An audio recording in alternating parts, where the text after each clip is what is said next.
took a breath, you breathed your life in me. Yes, you did. For you have been so, so kind to me. And all the overwhelming, never-ending, reckless love of God. And oh, it chases me down, fights till I'm found, leaves 99. I couldn't earn it, I don't deserve it, but still you gave yourself away. And all the overwhelming, never-ending, reckless love of God.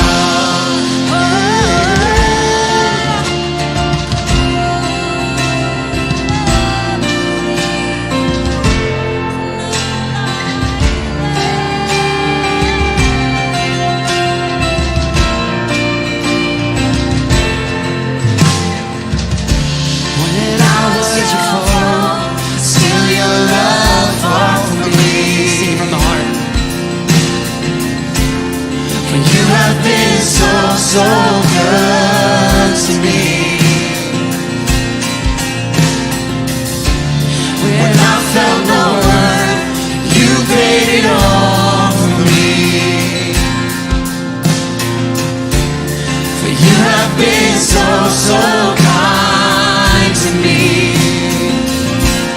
And all the overwhelming, never-ending, reckless love of God.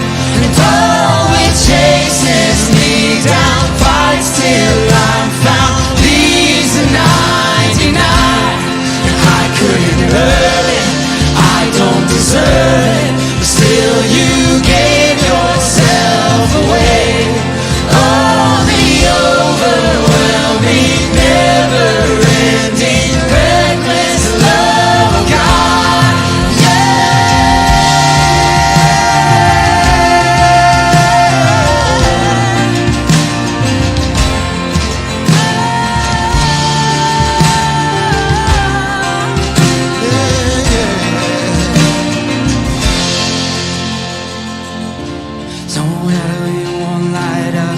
Mountain you won't climb up, coming after me.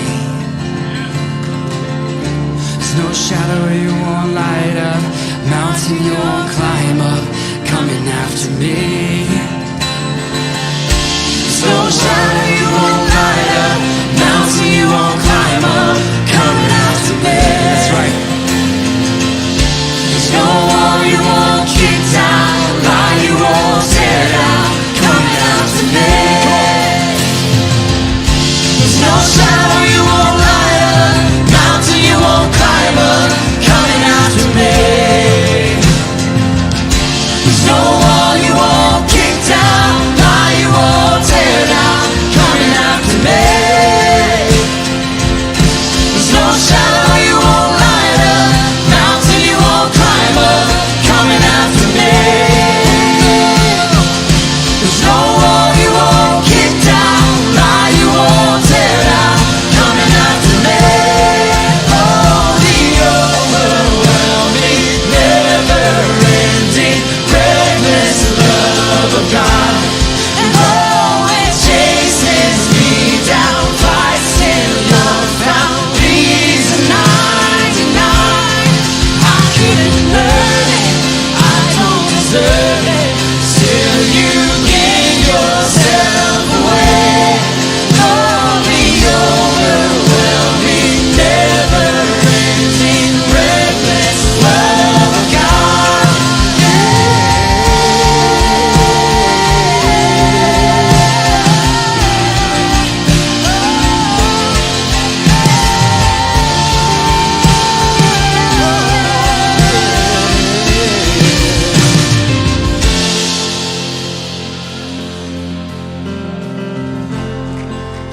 Oh, it's your love,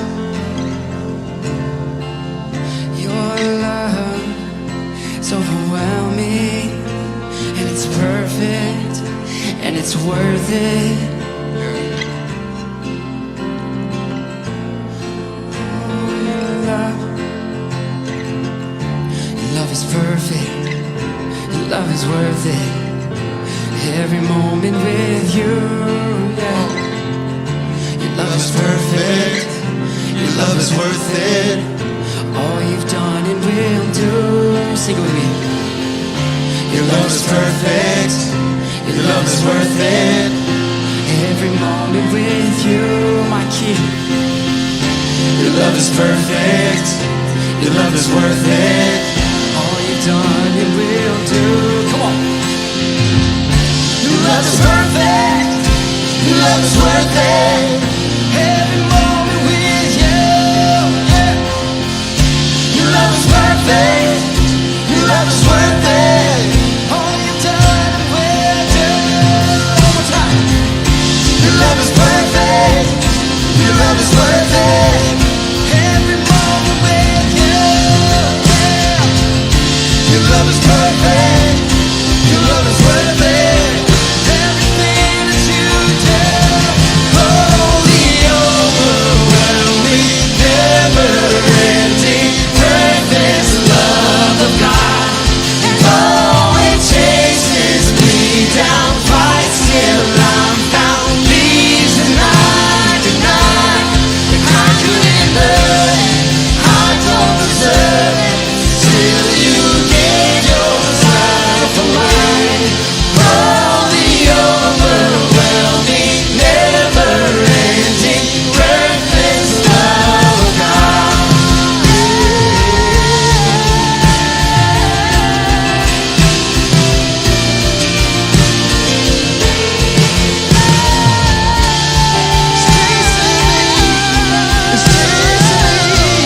It's chasing me.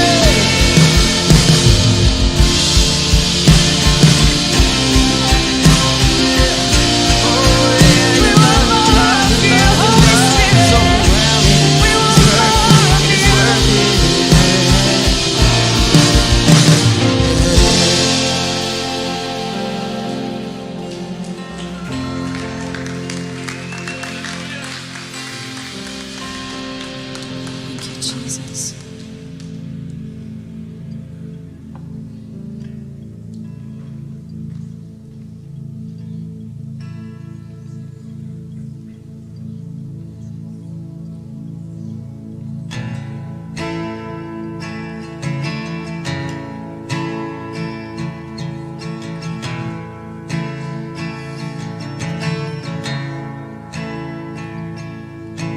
People come together, strangers, neighbors, our blood is one.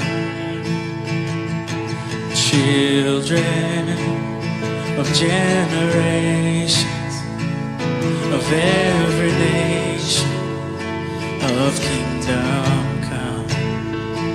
So don't let your heart be troubled. Hold your head up high, don't fear no evil. Fix your eyes on this one truth. God is madly in love with you. So take courage, hold on, be strong. Remember where our help comes from.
grace to God. His name is Jesus. Sing wide, all you heavens, let the praise go up as the walls come down. All creation, everything with breath, repeat the sound. All His children, clean hands, pure hearts, good grace to God. His name is Jesus.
Second Corinthians 9:7 and 8 says, "You must each decide in your heart how much to give, and don't give reluctantly or in response to pressure, for God loves a person who gives cheerfully, and God will generously provide all you need.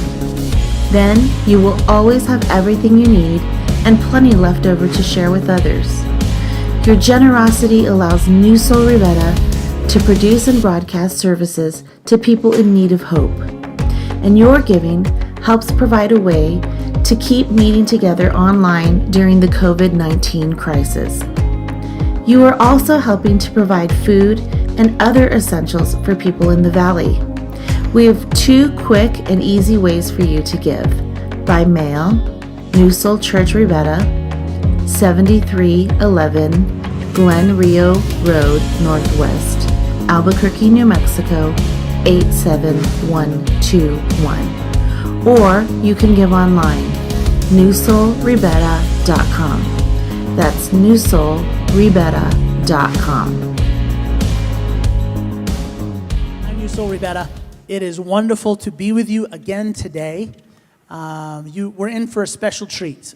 Today's a lot different than our normal message times. Today we have some guests that will be talking to us about their journey through COVID-19. And so, there's been so much misinformation about this pandemic. So many of you that are watching and that are listening are full of anxiety and stress and fear about the unknown. And all of us are going through the same thing. And so today, I want to share their story with you. And as you're watching, invite someone, get them to tune in. If you're sharing this, share this with somebody. I think what they're about to say is going to help you, going to help all of us as we get some more information about what's happening with COVID-19 and how it's affected their lives. So let's just kind of start. Ruben, I'll start with you. Okay. Tell us just real quickly a little bit about yourself, where you work, what you do.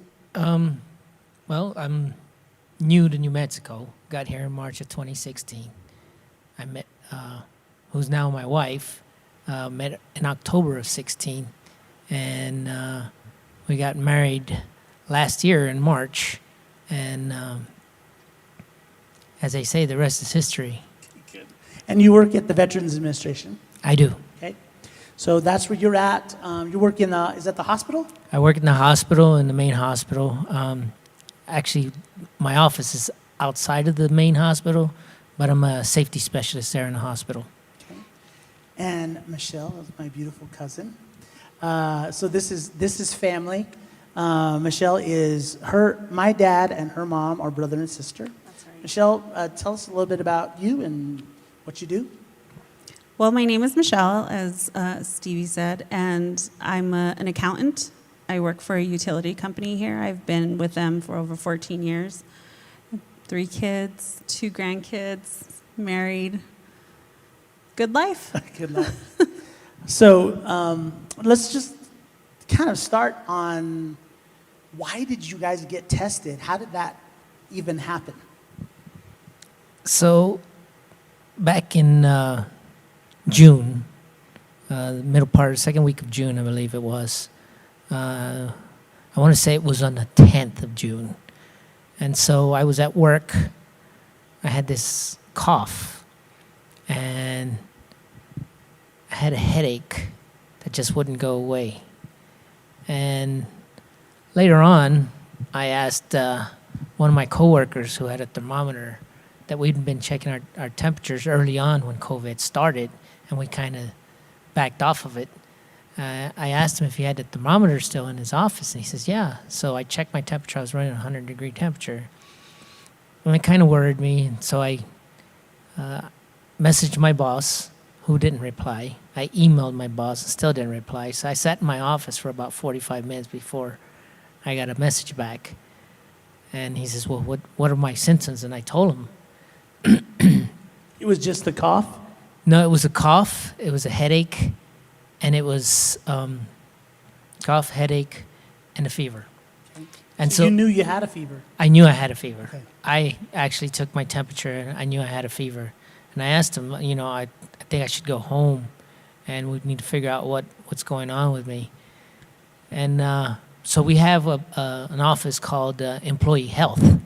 And so he contacted Employee Health. They said, go ahead and send him home. So they sent me home, and they were in contact with me ever since that day I left from work. And the following day, they said, can you come in for a COVID test, which I did. That was on Thursday. And this is what month again? In June. In June, okay. Right. So that evening, Thursday evening, I went ahead. I wasn't feeling well, but I went ahead and went in and got the COVID test. But the results weren't going to be back till Monday. Okay. And so went through Thursday. Friday, I had abdominal pain, and then still had the symptoms of the headache, the fever, and so we went to sleep on Friday. Saturday morning, 4 o'clock in the morning, I woke up with abdominal pains. I just couldn't bear it anymore. So off we go to the ER. I gave them the spiel that I had already taken a COVID, and I was possible COVID positive. So they did what they call a rapid test, which is a 2-hour turnaround, and it came back positive. So at that point, I immediately called my wife, called Michelle. I told her, you need to go ahead and get a test and have Marina tested just as well, which is my daughter, staying there at the house. And their test came back positive. So I was kept in the hospital for a 24-hour observation. The abdominal pain came to be a blockage in my intestine. And so I was in the hospital on Saturday. I wasn't released till the following Monday. Okay. So you were in the hospital 3 days? 3 days. 3 days. So even before we get into the symptoms, because I want to know kind of what your symptoms were, I want you to describe abdominal pain. I think of something, I think probably everybody who's watching has their own in their mind what abdominal pain feels like to them. And so I'll let you describe a little bit about that. But maybe, Michelle, you can talk before even we get into that. What was your opinion about COVID and the coronavirus? Like, was it real? What was your thought about it before? Well, I thought if we're shutting down a whole entire economy, then this has to be serious. I know you and I had a conversation one day saying, take care of your mother, right? And you were like, it's kind of just like the flu though, right? And I was like, yeah, but people are dying, right? So for the most part, we we took it very serious. I mean, we were wearing gloves, we were wearing a mask even before masks were mandated. We were keeping a very small interaction circle. We didn't interact with very many people. So we had taken it pretty serious. I mean, and thankfully we had our family that we had interacted tested, and none of them were tested positive. So it was a very isolated event for our family. So let's, Ruben, let's talk even, maybe you can answer that question. What did you think of coronavirus before you had it? So we were on vacation in Texas, and we were coming back from the coast, and we were kind of keeping track of it, and it just kind of hit us while we were on vacation because we got a call from New Mexico saying that we couldn't get any toilet paper. And so that was kind of the start of it as it escalated, because you could see people in the stores and they were just buying everything else off the shelves. And so where we were staying was in San Antonio, so we were hidden. We stopped at a Walmart there at the coast, which was near Aransas Pass in Texas, and we stopped at a Walmart, bought groceries there, and then the following day we were leaving. So we went ahead and we went to a store, and we went to the grocery store, and there's a cop at the entrance just so he could calm down any panics or people trying to storm the store. Mm-hmm. So that was like, wow, that was crazy, to see a cop. It was a physical cop sitting there at the front door. And so at that point in time, it was like, given what we see in the media, and then all of a sudden this panic going on, it kind of hit us. And so the following morning we got up early. It was like 5 o'clock in the morning. We were at the store at 6 just to get toilet paper. Mm-hmm. And they were limiting the amount of toilet paper you get, so you get 1 pack. So we got up 6 o'clock in the morning for 1 pack of 4-roll toilet paper. Yeah. So you guys were taking it seriously from the beginning. Yeah. Yes. You guys were like, we need to be careful. Right. So let's talk through a little bit of the symptoms. So at the beginning, probably a lot of people who are watching and listening are like, okay, so what triggered it? So you had a cough. What could you compare it to? Was it a cough like a phlegm cough? It's a dry cough. It's a dry cough. Okay. I think I started having symptoms before Ruben did. And I just kind of felt drained. I said, hey, I'm not feeling well. I don't know what's going on. Kind of don't push me, because he's like the Energizer Bunny, always on task, getting things done. And I said, if you want to go do things with your daughter, because she had just flown in to visit us from Texas, I said, go right ahead, but I'm tired. I need a nap. I have like a sore throat. And I had a headache that I just could not get rid of. Didn't matter if you took a Tylenol, if you took an ibuprofen, if you took anything. It didn't help at all. And he goes, oh, okay. And then his daughter started saying, man, my allergies are really bothering me. And at the time, the winds were really whipping up, like 40 mile an hour. And so here we thought, oh, your allergies are bothering? Yeah, mine are too. And she came from Texas. It's a lot drier. So, we were taking our allergy medication. And I think, I was like, wow, we're all kind of like feeling yuck. Yeah. And then, and so she was sleeping a lot and I was sleeping a lot. I would get up in the morning, and because I'm working from home, I'd get up in the morning and I'd do like 2-3 hours, and I'd go sleep for 2-3 hours. And I'd wake up and work 2 hours, and then I'd go back to sleep. And he was still going to work, thinking nothing of it, right? Like, it's allergies, we're good. But by the time Wednesday hit for him, that's when it got bad. And so did either of you guys think immediately this could be COVID-19? Well, I knew something was hitting me. I just didn't know what it was. And I knew I needed to stay away from family. So, I saw my parents, they're like, come in. And I was like, no, I'm just dropping this off. because we had made like 2 racks of ribs, and I was like, I'm just dropping these ribs off. I'm not coming in though, because I'm really concerned about the elderly, you know, the older people, even though they're healthy, so we thought Ruben was healthy, you know, and here he was in the hospital for 3 days.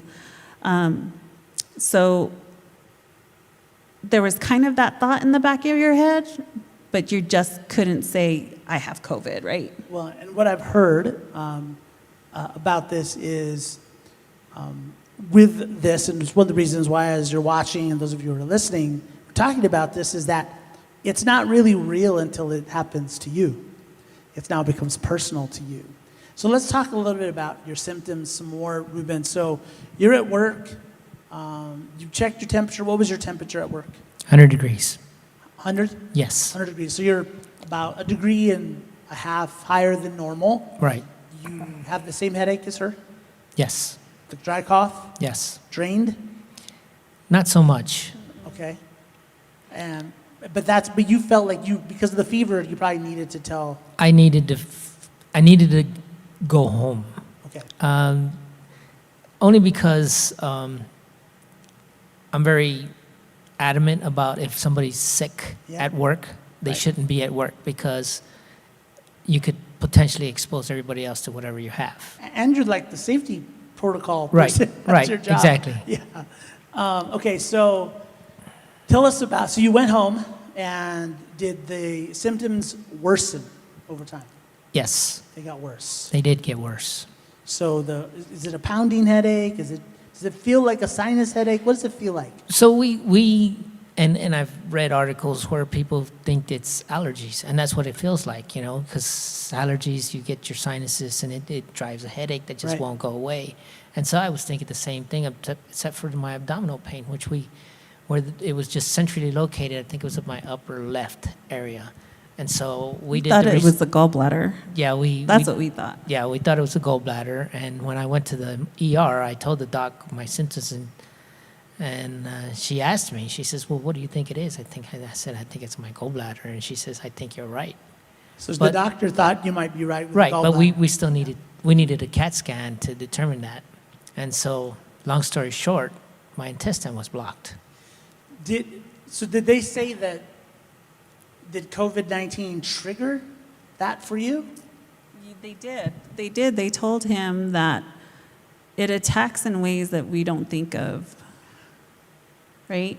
So for him, it attacked his digestive system. For me, it was the headache and the tiredness and the sore throat. But both of us, all 3 of us, because it was his daughter was there as well, all of us stopped smelling, right? We couldn't smell anything. We And couldn't couldn't smell. taste our food. Like our food just had nothing, no taste at all. Wow. So does it feel different than the flu?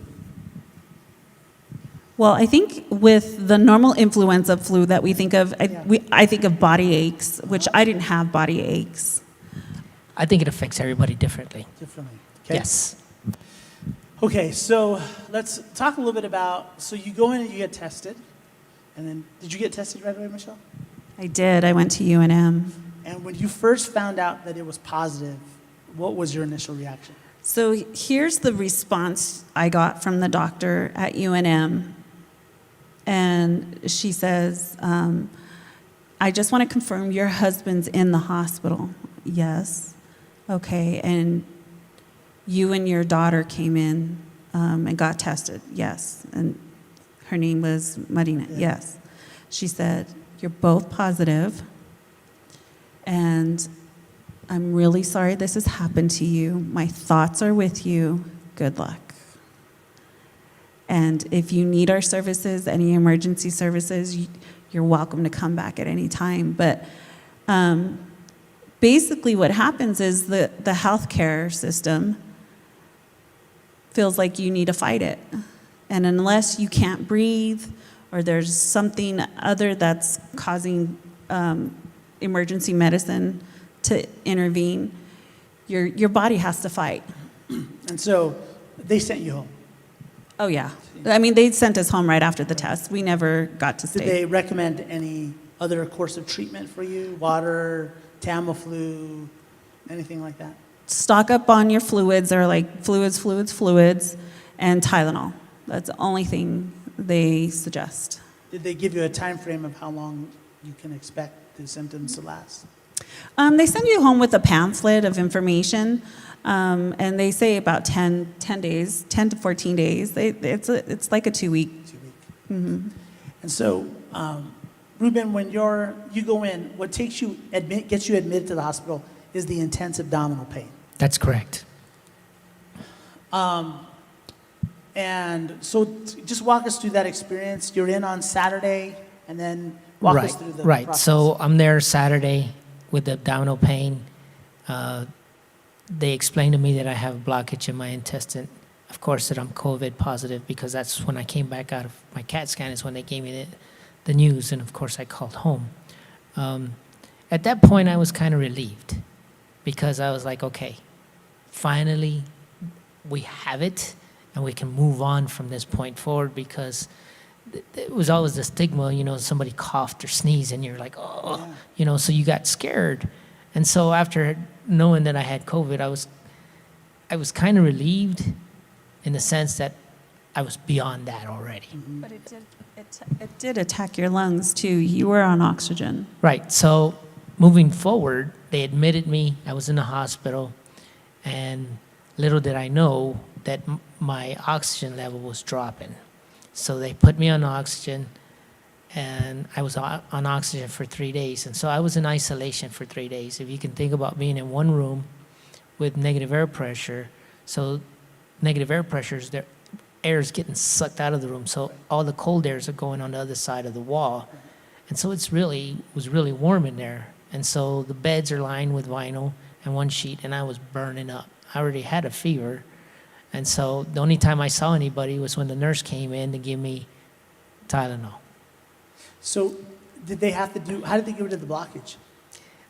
So just through like Miralax Okay. and medication, just so that I could pass the blockage. And once the blockage was resolved, Once the blockage was resolved, the only thing that I was suffering from was the headache and the fevers. so that And kept going.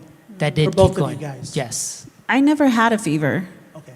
So, but his fever lasted Week and a half. 10 days. Yeah. And we were constantly checking his temperature, checking his oxygen, his O2 saturation.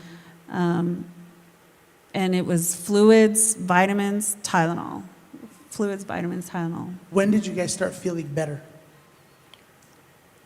So I went home on a Monday. I didn't start really feeling better until the following Wednesday.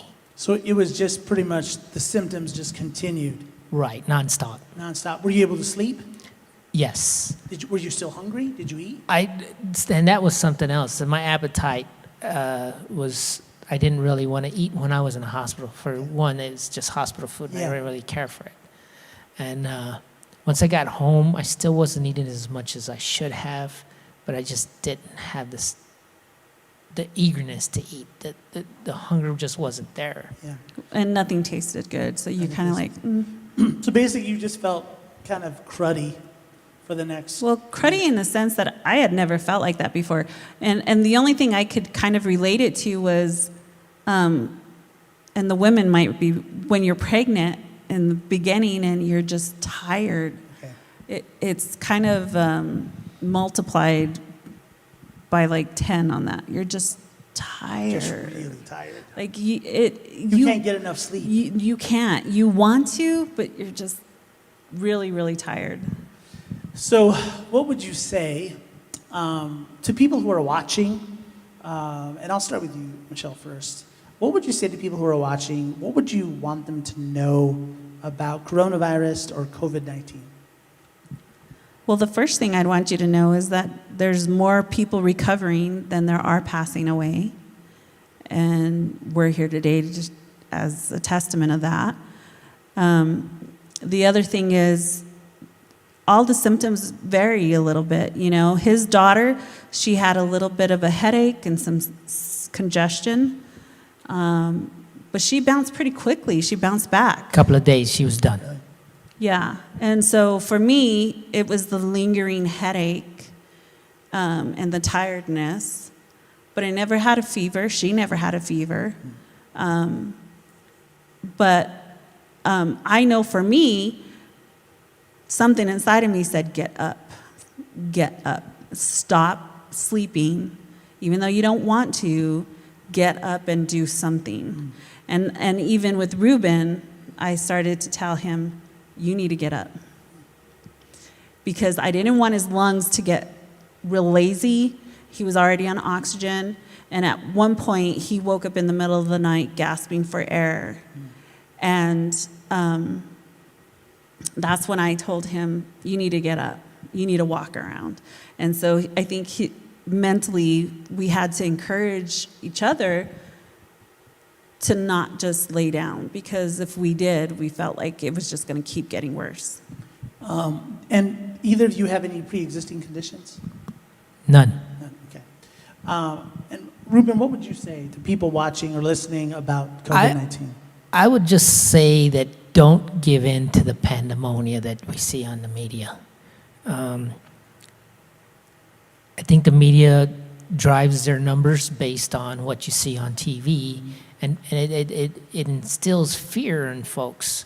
And so it's something that we're dealing with, and there is life after death, if you will, right? Yeah. So if you're a faithful individual, the only thing we need to fear is God. So trust that He has your best interests. And so for me, it kind of renewed my faith. I looked at gospel readings. I mean, we were reading the gospel it was daily devotionals we were reading. We were looking at videos on YouTube, and it just kind of renewed our faith. And so that was something that kind of helped me along my journey through COVID. Well, I appreciate you guys sharing your story with us. And I want to take the last few minutes of our time together and just share just a couple of points of encouragement from the story. And first of all is that there's a mystery in our faith, right? I mean, you know, a lot of times people ask the question about COVID-19. I hear people, maybe you've asked this question before, is God allowing COVID-19? Or did God cause COVID-19? Is it a plague? Is it some type of judgment or curse? Or is it something else? Well, the answer is, I don't know. Right. I don't know. There is a mystery to our faith, and that is that God knows everything, God is in control of everything, and we don't. And so we're at a loss, like little children are when they look, if you have a 2 or 3 year old and they're looking at you operating your computer or driving your car, they have no idea how the whole thing works.